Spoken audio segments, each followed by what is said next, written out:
ఘోర వార్తాలోకంకి స్వాగతం. ఈనాటి ముఖ్యాంశాలు: మధ్యప్రదేశ్, ఛత్తీస్గఢ్లలో నేడే పోలింగ్. జిన్పింగ్ ఓ నియంత, అమెరికా అధ్యక్షుడు జో బైడెన్ వ్యాఖ్య. లైంగిక దాడి కేసులో ఇద్దరికి 20 ఏళ్ల జైలు. పారిశ్రామిక వృద్ధిలో దేశానికే ఏపీ దిక్సూచి. దక్షిణ గాజాను ఖాళీ చేయాలంటూ కరపత్రాల పంపిణీ. యుద్ధ వ్యతిరేక లేబుల్లు అంటించినందుకు రష్యా కళాకారిణికి 7 ఏళ్ల జైలు. సొరంగంలోని 40 మంది కార్మికులు సురక్షితమే. 5 ఏళ్లలో 3000 కొత్త రైళ్లు. భారత్ ఫైనల్ ప్రత్యర్థి ఆస్ట్రేలియానే. ఫ్యాటీ లివర్ కి కారణాలు, తీసుకోవలసిన జాగ్రత్తలు. ఈరోజు వార్తలను చూద్దాం. మధ్యప్రదేశ్, ఛత్తీస్గఢ్లలో నేడే పోలింగ్. మధ్యప్రదేశ్లో మొత్తం 230 శాసనసభ స్థానాలకు రెండో విడత ఓటింగ్కు సిద్ధమైన ఛత్తీస్గఢ్లో మిగిలిన 70 స్థానాలకు ఈ రోజు ఉదయం పోలింగ్ ప్రారంభమైంది. ఎస్పీ, బీఎస్పీ, ఆప్, జేడీయూ తదితర పార్టీలు బరిలో ఉన్నప్పటికీ రెండు రాష్ట్రాలలో భాజపా, కాంగ్రెస్ల మధ్య ప్రధాన పోటీ నెలకొని ఉంది. మధ్యప్రదేశ్ ఎస్టీ రిజర్వ్డ్ సీట్లు 47, ఎస్సీ రిజర్వ్డ్ 35 ఉన్నాయి. ఛత్తీస్గఢ్లో ఈ నెల 7న 20 నియోజకవర్గాల్లో తొలి విడత పోలింగ్ జరిగింది. 22 జిల్లాల పరిధిలో ఉన్న మిగతా 70 స్థానాలకు ఈరోజు ఓటింగ్ ప్రారంభమైంది. పశ్చిమ రాయ్పూర్ స్థానంలో అత్యధికంగా 26 మంది పోటీలో ఉండగా, డౌండిలోహరా స్థానంలో అత్యల్పంగా 4 బరిలో ఉన్నారు. రెండో విడత పోలింగ్ జరుగుతున్న 70 స్థానాలలో క్రితంసారి కాంగ్రెస్ 50 చోట్ల గెలుపొందగా, భాజపా 13 సీట్లలో విజయం సాధించింది. జనతా కాంగ్రెస్ ఛత్తీస్గఢ్ 4, బీఎస్పీ 2 స్థానాల్లో గెలుపొందాయి. సొరంగంలోని 40 మంది కార్మికులు సురక్షితమే. ఉత్తరాఖండ్లోని ఉత్తర కాశీలో ఆదివారం కుప్పకూలిన సొరంగంలో చిక్కుకుని పోయిన 40 మంది కార్మికులు సురక్షితంగా బయటకు తీసుకువచ్చేందుకు చేపట్టిన సహాయక చర్యల్లో 5వ రోజైన గురువారం కాస్త పురోగతి కనిపించింది. ఢిల్లీ నుంచి వాయుసేన సాయంతో రప్పించిన అత్యాధునిక అమెరికా అగర్ యంత్రం డ్రిల్లింగ్ పని ప్రారంభించింది. ఇది దాదాపు 5 నుంచి 7 మీటర్ల శిథిలాలను డ్రిల్లింగ్ చేసినట్లుగా అధికారులు తెలిపారు. డ్రిల్లింగ్ చేసిన ప్రాంతం గుండా 800 నుంచి 900 మిల్లీమీటర్ల వ్యాసంతో పైపులైన్లు వేసి అందులోంచి కార్మికులను బయటికి రప్పించాలన్నది ప్రణాళిక. ఇప్పటికే 6 మీటర్ల పైపులైన్ వేశామని అధికారులు వివరించారు. సంఘటనా స్థలానికి గురువారం కేంద్ర మంత్రి జనరల్ వికే సింగ్ చేరుకొని పరిస్థితిని సమీక్షించారు. సొరంగంలో 2 కిలోమీటర్ల ఖాళీ ప్రదేశంలో వెలుగు ఉన్న ప్రాంతంలో కార్మికులు చిక్కుకుని ఉన్నారని, 2 నుంచి 3 రోజుల్లో వారిని సురక్షితంగా తీసుకువస్తామని అధికారులు తెలియజేశారు. యుద్ధ ప్రాతిపదికన సహాయక చర్యలు సాగుతున్నాయని తెలిపారు. జిన్పింగ్ ఓ నియంత, అమెరికా అధ్యక్షుడు జో బైడెన్ వ్యాఖ్య.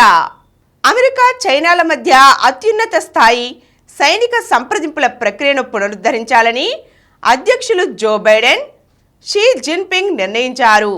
మాదక ద్రవ్యాల నిరోధంలో పరస్పరం సహకరించుకోవాలని తీర్మానించారు. 2 దేశాల మధ్య నెలకొన్న విభేదాలు పరిష్కరించుకోగల స్థాయిలోనే ఉన్నాయని, సంబంధాలు తెగతింపులు చేసుకునేంత పరిస్థితి లేదని అభిప్రాయపడ్డారు. అమెరికా శాన్ ఫ్రాన్సిస్కోకు సమీపంలోని వుడ్సైడ్లో జిన్పింగ్, జో బైడెన్ బుధవారం సాయంత్రం భేటీ అయ్యారు. సుమారు 4 గంటల పాటు జరిగిన వారిద్దరి భేటీలో పలు కీలక అంశాలపై చర్చించారు. కలిసి భోజనం చేశారు. అమెరికాతో సంబంధాలను స్థిరీకరించుకోవాలని భేటీ అనంతరం జిన్పింగ్ అభిప్రాయపడ్డారు.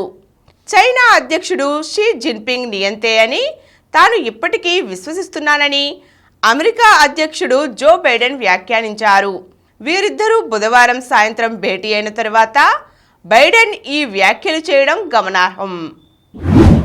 రాజకీయ భావాలున్న న్యాయవాదిని జడ్జిగా నియమించడమేమీ తప్పు కాదు. రాజకీయ అభిప్రాయాలున్న న్యాయవాదులను జడ్జీలుగా నియమించకూడదనడం సరికాదని భారత ప్రధాన న్యాయమూర్తి జస్టిస్ డివై చంద్రచూడ్ స్పష్టం చేశారు. హార్వర్డ్ లా స్కూల్లో జరిగిన ఓ కార్యక్రమంలో ఆయన మాట్లాడుతూ, న్యాయవాదిగా ఉన్న సమయంలో వివిధ రాజకీయ పార్టీలకు ప్రాతినిధ్యం వహించి అనంతరం న్యాయమూర్తులైన వారు అద్భుతమైన తీర్పులు ఇస్తారన్నది తన అభిప్రాయమని తెలియజేశారు. భాజపాతో అనుబంధం ఉందని ఆరోపణలు ఎదుర్కొంటున్న న్యాయవాది లక్ష్మణచంద్ర విక్టోరియా గౌరీని మద్రాస్ హైకోర్టు అదనపు న్యాయమూర్తిగా కొలీజియం నియమించడంపై అడిగిన ఓ ప్రశ్నకు సిజేఐ సమాధానమిస్తూ ఆ ఆరోపణలను కొలీజియం క్షుణ్ణంగా పరిశీలించిందని తెలిపారు. న్యాయవాదులకు రాజకీయ అభిప్రాయాలు ఉండకూడదని ఏమీ లేదు. ప్రముఖ న్యాయమూర్తి దివంగత జస్టిస్ కృష్ణయ్యర్కు రాజకీయ నేపథ్యం ఉంది. న్యాయవాదిగా వివిధ రాజకీయ పార్టీలకు ప్రాతినిధ్యం వహించిన వారు గొప్ప న్యాయమూర్తులుగా రాణిస్తారని నా అభిప్రాయమని జస్టిస్ డివై చంద్రచూడ్ పేర్కొన్నారు. దక్షిణ గాజాను ఖాళీ చేయాలంటూ కరపత్రాల పంపిణీ. ఉత్తర గాజాలో తీవ్ర దాడులతో బెంబేలెత్తించిన ఇజ్రాయెల్ సైన్యం దక్షిణ గాజాను ఖాళీ చేసేందుకు దృష్టి సారించింది. బాంబు దాడులు చేస్తామంటూ హెచ్చరికలు జారీ చేస్తోంది. దీంతో ఉత్తర గాజా నుంచి వలస వచ్చిన జనం భయాందోళనలకు గురవుతున్నారు. ఇటు ఉత్తర గాజాలోని అల్ షిఫా ఆసుపత్రి అంతా వెతికినా ఇజ్రాయెల్ సైన్యానికి హమాస్ కమాండ్ కేంద్రం ఎక్కడా కనిపించలేదు. కొన్ని ఆయుధాలు మాత్రం వారికి లభించాయి. సెల్లార్లలో ఉన్న కొంతమంది టెక్నీషియన్లను సైన్యం అదుపులోకి తీసుకుంది. మరోవైపు హమాస్ కీలక నేత, రాజకీయ అధిపతిగా పేరొందిన ఇస్మాయిల్ హసియా ఇంటిని ఇజ్రాయెల్ డిఫెన్స్ ఫోర్స్ ధ్వంసం చేసింది. ఇప్పుడు దక్షిణ గాజా నుంచి వెంటనే వెళ్లిపోవాలంటూ కరపత్రాలను పంపిణీ చేస్తోంది. పల్లెలు, పట్టణాలను ఖాళీ చేసి మరో చోటుకు వెళ్లాలని ఇజ్రాయెల్ సేనలు హెచ్చరిస్తుండడంతో ప్రజలకు దిక్కు తోచడం లేదు. ఇలాంటి కరపత్రాలను ఉత్తర గాజాలోనూ జారవిడిచిన సంగతి తెలిసిందే. ఉత్తర గాజా నుంచి ఇప్పటికే లక్షలాది మంది ప్రాణభయంతో దక్షిణ గాజాకు వలస వచ్చారు. అయితే ఉత్తర దక్షిణ గాజా అనే తేడా లేకుండా హమాస్ మిలిటెంట్లు ఎక్కడ దాగి ఉన్నా దాడులు తప్పవని ఇజ్రాయెల్ రక్షణ మంత్రి హోవ్ గల్లాండ్ స్పష్టం చేశారు. గాజా ప్రజలను తమ భూభాగంలోకి అనుమతించే ప్రసక్తే లేదని పొరుగు దేశం ఈజిప్ట్ ముందుగానే తేల్చి చెప్పేసింది. యుద్ధ వ్యతిరేక లేబుల్లో అంటించినందుకు రష్యా కళాకారిణికి 7 ఏళ్ల జైలు. సూపర్ మార్కెట్లోని వస్తువులపై ఉండే ధరల లేబుళ్లను తొలగించి వాటి స్థానంలో యుద్ధ వ్యతిరేక నినాదాలు ఉన్న లేబుళ్లు అంటించినందుకు గాను ఓ కళాకారిణికి రష్యా కోర్టు 7 ఏళ్ల జైలు శిక్ష విధించింది. గత ఏడాది ఉక్రెయిన్పై రష్యా దాడుల నిమిత్తంలో సెయింట్ పీటర్స్బర్గ్కు చెందిన షాషా స్కోచిలెంకో అనే కళాకారిణి స్థానిక ఫెమినిస్ట్ బృందం పిలుపు మేరకు స్థానిక సూపర్ మార్కెట్లోని వస్తువుల ధరల లేబుళ్లను తీసి రష్యా ఆర్మీ మరియు పోల్లోని స్కూల్పై బాంబు వేసింది. రష్యా ఫ్యాసిస్ట్ రాజ్యంగా మారి ఉక్రెయిన్పై దాడి చేసినందుకు మా ముత్తాత 2వ ప్రపంచ యుద్ధంలో పోరాడలేదు అంటూ రాసి ఉన్న కొన్ని లేబుళ్లను అంటించింది. ఈ నేరానికి అధికారులు గత ఏడాది ఏప్రిల్ నెలలో ఆమెను అదుపులోకి తీసుకున్నారు. యుద్ధానికి వ్యతిరేకంగా ఎలాంటి వైఖరి తీసుకున్నా కఠిన శిక్షలకు అవకాశం కల్పిస్తూ పుతిన్ ప్రభుత్వం చట్టాలు తీసుకువచ్చింది. ఈ చట్టాలు అమల్లోకి వచ్చాక జరిగిన మొట్టమొదటి అరెస్ట్ ఇదే. దీంతో విచారణ సుదీర్ఘంగా సాగింది. తనపై వచ్చిన ఆరోపణలను షాషా అంగీకరించింది కూడా. తీవ్ర ఆరోగ్య సమస్యలతో బాధపడుతున్న సాషా జైల్లోనే చనిపోయే ప్రమాదం ఉందని ఆమె తరపు లాయర్లు తెలిపారు. అయినప్పటికీ జడ్జి 7 ఏళ్ల జైలు శిక్ష విధించారు. ఉక్రెయిన్పై యుద్ధాన్ని ప్రభుత్వ టీవీ లైవ్లో వ్యతిరేకించారన్న ఆరోపణలపై కోర్టు ఒకటి మరీనా అనే జర్నలిస్టుకు 8.5 ఏళ్ల జైలు శిక్ష విధించింది. యుద్ధాన్ని నిరసించిన వ్లాదిమిర్ కారాముర్జా అనే ప్రతిపక్ష నేతకు ఏప్రిల్లో 25 ఏళ్ల జైలు శిక్ష పడింది. లైంగిక దాడి కేసులో ఇద్దరికి 20 ఏళ్ల జైలు. పల్నాడు జిల్లా గురజాల రైల్వే స్టేషన్ సమీపంలోని మధ్యప్రదేశ్కు చెందిన 30 ఏళ్ల ఓ మహిళపై లైంగిక దాడికి పాల్పడిన 2 వ్యక్తులకు ఒక్కొక్కరికి 20 ఏళ్ల జైలు, 20,000 జరిమానా విధిస్తూ గుంటూరు 5వ అదనపు జిల్లా సెషన్స్ జడ్జి కె నీలిమ గురువారం తీర్పు వెలువరించారు. దీనికి సంబంధించిన వివరాలను గురువారం ఎస్పీ వై రవిశంకర్ రెడ్డి మీడియాకు వెల్లడించారు. మధ్యప్రదేశ్కు చెందిన మహిళ తన కుమారుడు పవన్తో గత ఏడాది ఏప్రిల్ 13వ తేదీన మహారాష్ట్రలోని తన అత్తింటికి బయలుదేరింది. దారి తప్పి గురజాల రైల్వే స్టేషన్లో దిగింది. 15వ తేదీన రాత్రి 10 గంటల సమయంలో కేసులో నిందితులైన కండ్రకొండ సుబ్బారావు, మాదిరాజు ప్రసాద్ ఆమెకు భోజనం పెడతామని ఆశ చూపించి లైంగిక దాడికి పాల్పడ్డారు. తీవ్రంగా గాయపడిన ఆమె రైల్వే స్టేషన్లో స్పృహ తప్పి పడిపోగా 16వ తేదీ చుట్టుపక్కల వారు గమనించి గురజాల ప్రభుత్వ వైద్యశాలకు తరలించారు. సిహెచ్సి వైద్యురాలు వై లక్ష్మి ఆమెకు వైద్యం చేసి ఘటనపై నివేదిక ఇచ్చారు. Railway police inspector T Srinivasarao దర్యాప్తు చేపట్టి 2 నిందితులను అరెస్ట్ చేశారు. దిశ డిఎస్పీ యు రవిచంద్ర కేసును ప్రత్యేకంగా దర్యాప్తు చేపట్టి DNA పరీక్షలు, తగిన సాక్ష్యాధారాలతో కోర్టులో ఛార్జిషీట్ దాఖలు చేయగా వీరిద్దరికీ 20 ఏళ్ల జైలు శిక్ష విధింపబడింది. 5 ఏళ్లలో 3000 కొత్త రైళ్లు. రాబోయే 5 ఏళ్ల కాలంలో 3000 కొత్త రైళ్లను అందుబాటులోకి తీసుకువచ్చే ప్రయత్నాలు జరుగుతున్నాయని రైల్వే శాఖ మంత్రి అశ్విని వైష్ణవ్ ప్రకటించారు. ప్రస్తుతం ఏటా రైళ్లలో 800 కోట్ల మంది ప్రయాణిస్తున్నారని, ఈ సామర్థ్యాన్ని 1000 కోట్లకు పెంచడానికి తగినట్లుగా నూతన రైళ్లను సమకూర్చుకునే ప్రణాళికలను సిద్ధం చేస్తున్నామన్నారు. గురువారం ఆయన విలేకరుల సమావేశంలో మాట్లాడుతూ ప్రస్తుతం రైల్వే వద్ద 69,000 కొత్త కోచ్లు అందుబాటులో ఉన్నాయి. ఏటా సుమారు 5,000 కోచ్లు అదనంగా ఉత్పత్తి అవుతున్నాయి. వీటి ద్వారా 200 నుండి 250 కొత్త రైళ్లను ఏటా పెంచగలుగుతున్నాం. మరింతగా కొత్త రైళ్లను సిద్ధం చేయడంతో పాటు రైళ్ల వేగాన్ని, రైళ్ల వ్యవస్థను మెరుగుపరచడం తమ లక్ష్యమని తెలియజేశారు. మలుపుల వద్ద జాగ్రత్తలు తీసుకోవలసిన చోట రైళ్లు నెమ్మదించి మళ్లీ వేగం అందుకునేందుకు ప్రస్తుతం తీసుకుంటున్న సమయాన్ని తగ్గించవలసి ఉందన్నారు. ఈ సమయం పరంగా వందే భారత్లు ఇతర రైళ్ల కంటే 4 రెట్లు మెరుగని వివరించారు. అన్ని పెట్టెల్లో పుష్ పుల్ విధానాన్ని ప్రవేశపెట్టి ప్రయాణ సమయం తగ్గేలా చూస్తామన్నారు. రైల్వేకు వేర్వేరు కోచ్లు ఉండే బదులు 22 పెట్టెలను కలిపి ఒక ట్రైన్ సెట్ ఏర్పాటు చేస్తే అనేక ప్రయోజనాలు ఉంటాయని, దానికి గాను కర్మాగారాల నుంచి రైలు పెట్టెల బదులు రైళ్లనే ఉత్పత్తి చేస్తామని వెల్లడించారు. స్లీపర్ పెట్టెలను తగ్గించి ఏసీ కోచ్లను పెంచుతున్నామన్న వాదనను మంత్రి తోసిపుచ్చారు. పారిశ్రామిక వృద్ధిలో ఏపీ దేశానికే దిక్సూచి. 4.5 ఏళ్ల వైఎస్ జగన్ పరిపాలనలో రాష్ట్రంలో పారిశ్రామికంగా గణనీయమైన అభివృద్ధిని సాధించి పారిశ్రామిక పెట్టుబడుల విషయంలో దేశానికే దిక్సూచిగా నిలిచిందని రాష్ట్ర పరిశ్రమల శాఖ మంత్రి గుడివాడ అమర్నాథ్ తెలియజేశారు. ఆయన గురువారం ఇక్కడ విలేకరులతో మాట్లాడుతూ విశాఖ గ్లోబల్ ఇన్వెస్టర్స్ సమ్మిట్లో జరిగిన ఒప్పందాలు కార్యరూపం దాలుస్తున్నాయని చెప్పారు. తాజాగా 20,000 కోట్ల MOUలకు అవసరమైన అనుమతులను రాష్ట్ర కేబినెట్ ఆమోదించిందని చెప్పారు. రాష్ట్రంలో 4 కొత్త పోర్టుల నిర్మాణం శరవేగంగా జరుగుతోందన్నారు. 10 ఫిషింగ్ హార్బర్లు నిర్మిస్తున్నామని, పోర్ట్ ఆధారిత పరిశ్రమలకు ప్రభుత్వం అధిక ప్రాధాన్యత ఇస్తోందని, వీటి కోసం 45,000 ఎకరాలను సిద్ధంగా ఉంచామని తెలిపారు. కోవిడ్ సమయంలో కుదేలైన MSME రంగానికి 950 కోట్ల రీస్టార్ట్ ప్యాకేజీని అందించి ఆదుకున్నామని తెలిపారు.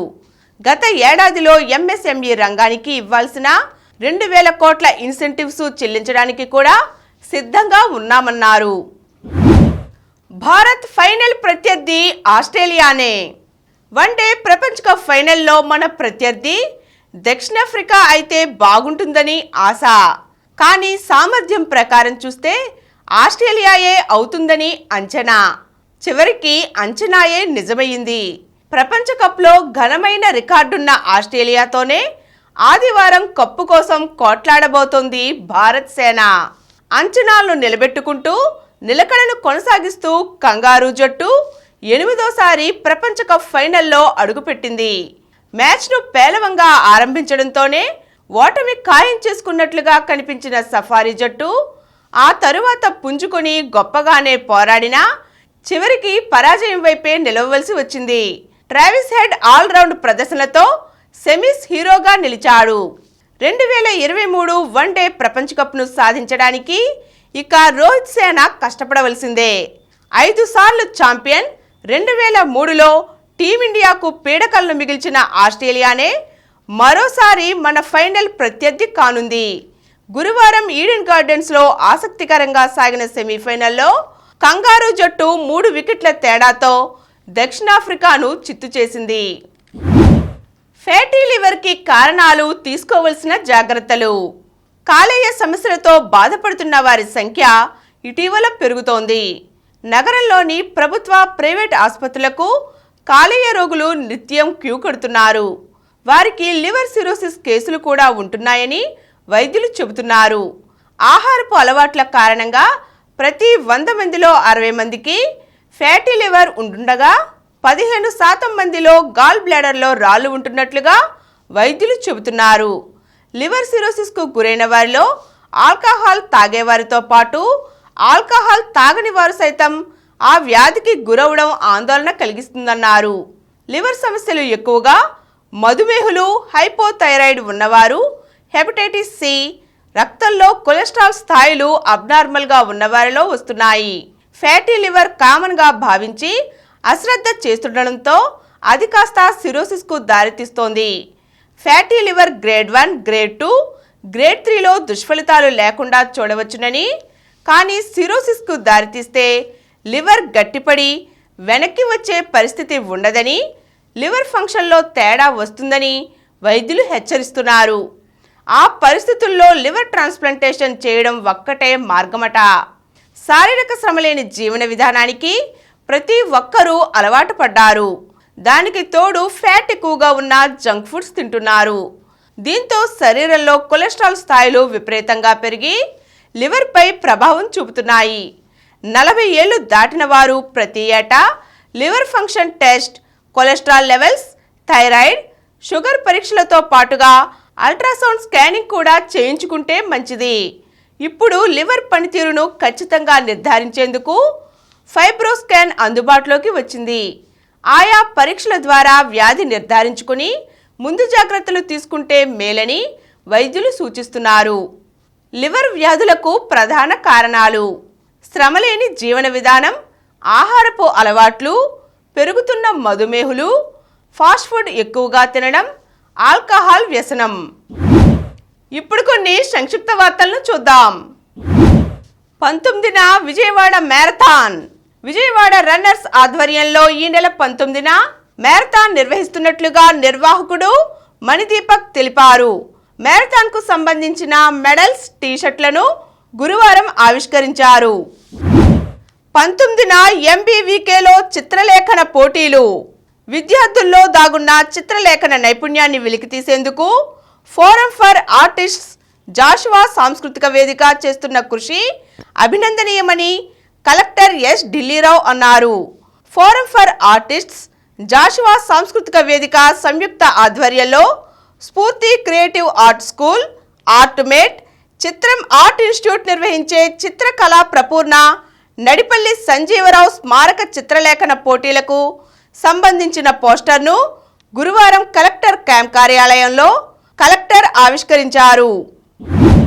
చైనాలో భారీ అగ్ని ప్రమాదం, 26 మంది సజీవ దహనం, మరో 38 మందికి గాయాలు.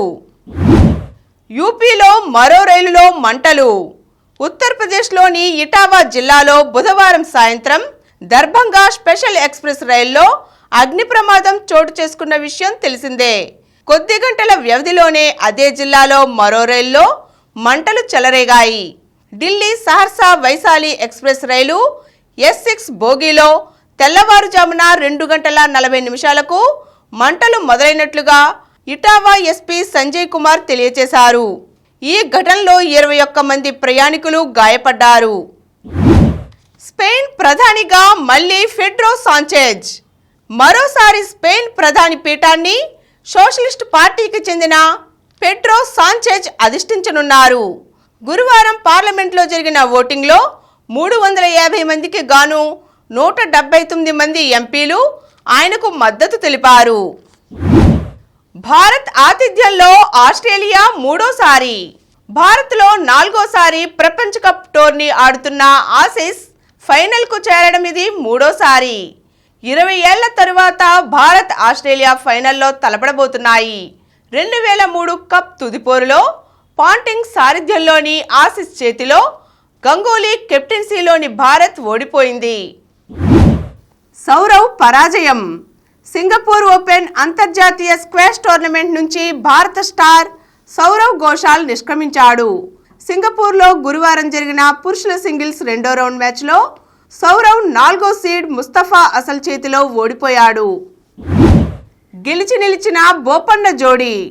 పురుషుల టెన్నిస్ సీజన్ ముగింపు టోర్నీ ఏటీపీ ఫైనల్స్లో రోహన్ బోపన్న మాథ్యూ ఎబ్డెన్ ద్వయం సెమీఫైనల్ చేరే అవకాశాలను సజీవంగా నిలబెట్టుకుంది.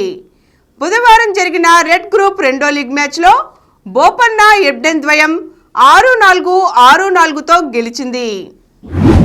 మరిన్ని వార్తా విశేషాలతో రేపటి గోరా వార్తాలోకంలో కలుద్దాం. Thank you.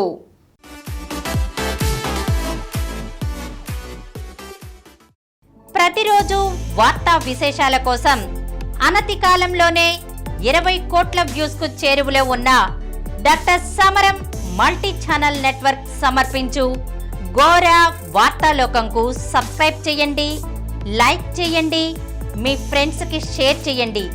అలాగే ప్రక్కనున్న గంట సింబల్ ని ప్రెస్ చేయడం మర్చిపోకండి.